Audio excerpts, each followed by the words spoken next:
मैं चेन्नई स्टेडियम में मौजूद हूँ। पाकिस्तान क्रिकेट टीम के बारे में बहुत सारे लोग कह रहे हैं कि जी नेल बैटर मैच हुआ है, बड़ा क्लोज जाके हारे हैं। भाई ऐसा क्लोज हारना हमें नहीं चाहिए, हमें कंफर्टेबल विन चाहिए थी, हमें जीत चाहिए थी, हमें टूर्नामेंट के अंदर रहना था, हमें टूर्नामेंट से बाहर नहीं होना था।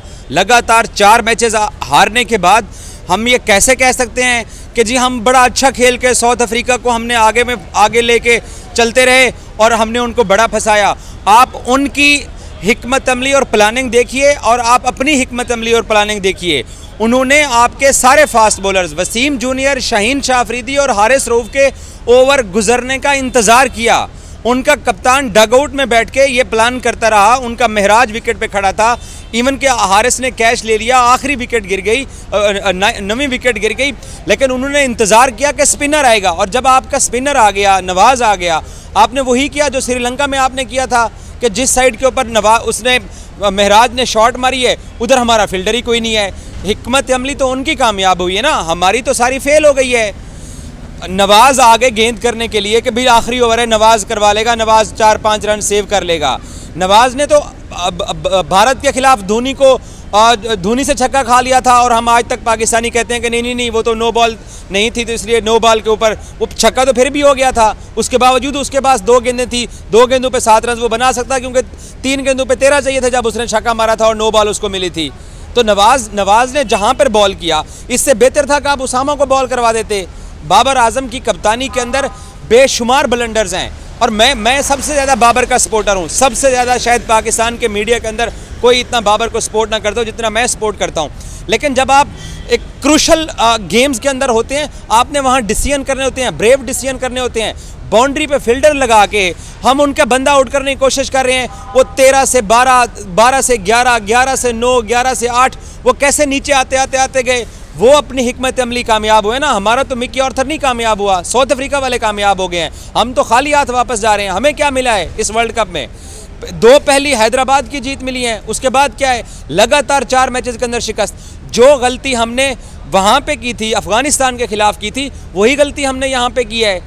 मैं ग्राउंड के अंदर बैठ के मैच देख रहा था। बाबर हम सबसे बेहतर क्रिकेट जानते हैं, मिकी ऑर्थर भी हम सबसे बेहतर क्रिकेट जानते हैं, लेकिन एक क्रिटिकल एंगल से अगर आप एक परफॉर्मेंस का जायज़ा लीजिए तो वो आहिस्ता आहिस्ता अपनी हिकमत अमली में कामयाब होते रहे। और मेरा अभी भी स्टिल स्टांस यही है कि हारिस रऊफ और शाहीन शाह अफरीदी हमें कब जितवाएंगे।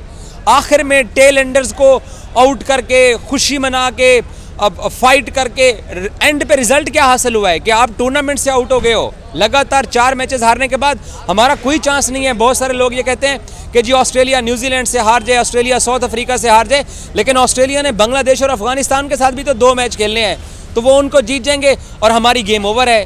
हम कैसे आगे सर्वाइव कर सकते हैं? तो बाबर आजम की ये जो टीम है, इस टीम के अंदर जो बॉलर्स हैं उनको अर्ली स्टार्ट देना चाहिए था। वसीम जूनियर ने फाइट किया है, किसी हद तक उसामा ने फाइट किया है। शाहीन के आखिरी ओवर ऑस्ट्रेलिया के खिलाफ भी उसने 5 विकेटें बेंगलोर में ली थी, उसका हमें क्या मिला है? हम तो टूर्नामेंट से आउट हो गए हैं। सो प्लेयर्स वही होते हैं, मैच विनर्स वही होते हैं जो आपको सुरखरू करके मैदान से बाहर निकालते हैं, सर झुका के नहीं मैदान से बाहर निकालते। अफगानिस्तान से हार के बाद साउथ अफ्रीका वाले मैच में 46 ओवर के अंदर हम आउट हुए हैं। मिकी ऑर्थर उस वक्त कहाँ था? वो टेल एंडर्स को उसने क्यों नहीं बोला कि यार 50 ओवर पूरे खेलो? शाहीन को नंबर 7-8 पे किसने भेजा है? उसको आप वसीम जूनियर को पहले भेज देते, उसने आके ऊपर से छक्का मारा है। और मैं तो उस कप्तान, साउथ अफ्रीकी कप्तान बवूमा को मैं शाबाश दूंगा कि जिसने अपने तबरेज़ शम्सी को 40 ओवर के बाद पावर प्ले के अंदर बचा के रखा हुआ था और वो शाहीन शाह अफरीदी स्लिप उसको मरवा के चला गया है। भाई आपसे PSL में छक्के लग सकते हैं, यहाँ वर्ल्ड कप के अंदर दुनिया की बड़ी टीमों के साथ आप कम्पीट कर रहे होते हो। ये कोई कराची किंग्स या कोई इस्लामाबाद यूनाइटेड या कोई पेशावर ज़ल्मी वाले मुकाबले नहीं होते हैं कि आपके यहाँ पे छक्के लग जाएंगे। आप प्लानिंग करते हो, उस प्लानिंग के तहत आपके मैचेस जीतते हो, और ज़ीरो प्लानिंग के साथ जब आप खेलोगे तो उसका फिर यही रिजल्ट निकलता है कि आप खाली हाथ रह जाते हो।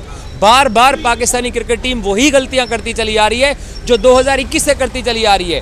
2021 में भी हमने यही ब्लंडर्स किए, 2022 में भी यही ब्लंडर्स किए, 2023 में एशिया कप में जो नाकामी हुई थी वहाँ से कम से कम हमें सीख लेना चाहिए था। मुझे इस फाइट से मुझे कोई खुशी नहीं है, मुझे हार से मसला है कि हम टूर्नामेंट से बाहर निकले हैं। हम लगातार 4 मैचेस हारे हैं इस वर्ल्ड कप के अंदर। अफगानिस्तान लगातार 4 मैचेस नहीं हारा, बांग्लादेश लगातार 4 मैचेस नहीं हारा। और जितने इंडियन फैन से बात हुई है वो कहते हैं कि यार आपकी तो टीम के अंदर जज्बा ही दिखाई नहीं देता। आपकी टीम के बारे में खबरें पढ़ो तो लगता है कि आपस में लड़ाइयाँ चल रही हैं, आपस में फड्डे चल रहे हैं। क्रिकेट बोर्ड प्लेयर्स को सपोर्ट नहीं कर रहा, बोर्ड प्लेयर्स जो हैं वो बोर्ड से नाराज़ हैं, सेंट्रल कॉन्ट्रैक्ट के मसाइल चल रहे हैं। ये सारी चीज़ें होती हैं, लेकिन जब आप ग्राउंड में खड़े होते हो तो आपने जीतना होता है।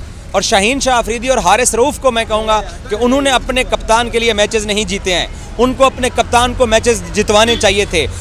बहुत सारे लोगों की ये ओपिनियन है कि उन्होंने आज फाइट कर लिया, और भाई आज की फाइट के पहले 3 मैचेस तो वो नहीं जितवा सके हैं।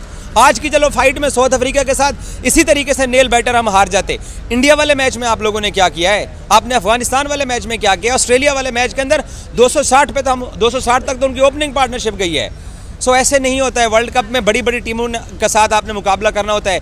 और अगर आप इस तरीके से क्रिकेट खेलोगे तो भाईजान आपको कोई भी नहीं जीतने देगा। और अब सारी टीम दांव पे लगी हुई है, सारी टीम का फ्यूचर अब स्टेक पे लगा हुआ है। घात लगा के लोग बैठे हुए हैं पाकिस्तान के अंदर कि फ़िलां को हटाओ, बाबर को हटाओ, उसको कप्तानी से हटाओ, उसको उधर से हटाओ, उसे हटाओ। पूरी टीम का ही शिराजा बिखर गया है यहाँ इंडिया आके वर्ल्ड कप खेलने से। और कम अज़ कम जिन लोगों की परफॉर्मेंस बुरी है उनको बिठा के उनको समझाना चाहिए। और बेस्ट हल क्या होता है कि आपको ड्रॉप करने होते हैं लोग। मैंने कोलंबो अपने होटल की छत पे खड़े होकर बाबर को कहा था कि अगर आप इन नॉन परफॉर्मर को ड्रॉप नहीं करोगे तो ये आपके कप्तानी को गले पड़ जाएंगे। और आज उसकी कप्तानी को खाने को पड़ गए हैं सारे। तो बाबर को भी एहसास होना चाहिए कि वो जिन लोगों को प्रोटेक्ट करता चला आया है कई अरसे से, उन्होंने उसको मैच जितवा के दिया है, नहीं दिया है मैच जितवा के। मिकी ऑर्थर, मैं तो इस बात पे हैरान हूँ कि 46 ओवर के अंदर आप टीम आउट करा रहे हो। आप स्लो भी तो खेल सकते थे, आप वहाँ पर मोमेंटम को रोक भी तो सकते थे ताकि आप थोड़ा लंबा स्कोर करके जाते। जितने पाकिस्तानी बैटर्स हैं, जब तक आप हैदराबाद में सेंचुरी स्कोर की श्रीलंका के खिलाफ अब्दुल्ला और रिजवान ने तो मैच जीते, उसके बाद सेंचुरी नहीं की तो मैच नहीं जीते हो। अगर आप विकेटें नहीं लोगे, दूसरी टीम पे प्रेशर नहीं डालोगे, मेहनत नहीं करोगे। आज फील्ड में जान मारी है, लेकिन अब तो चिड़ियाँ खेत चुग गई हैं। अब हमारे पास कुछ भी नहीं बचा है, अब हम खाली हाथ घर जाना है। बाकी 3 मैचेस के अंदर हम जितनी मर्जी एक्टिंग करते रहें, जितना मर्जी हम अच्छा खेलते रहें, जितना मर्जी हम तारीफ़ करते हैं, जितना मर्जी हम हौसला देते रहें, हमारे हाथ में कुछ नहीं आया है। हम खाली हाथ यहाँ से जा रहे हैं। असल बात ये है। Thank you.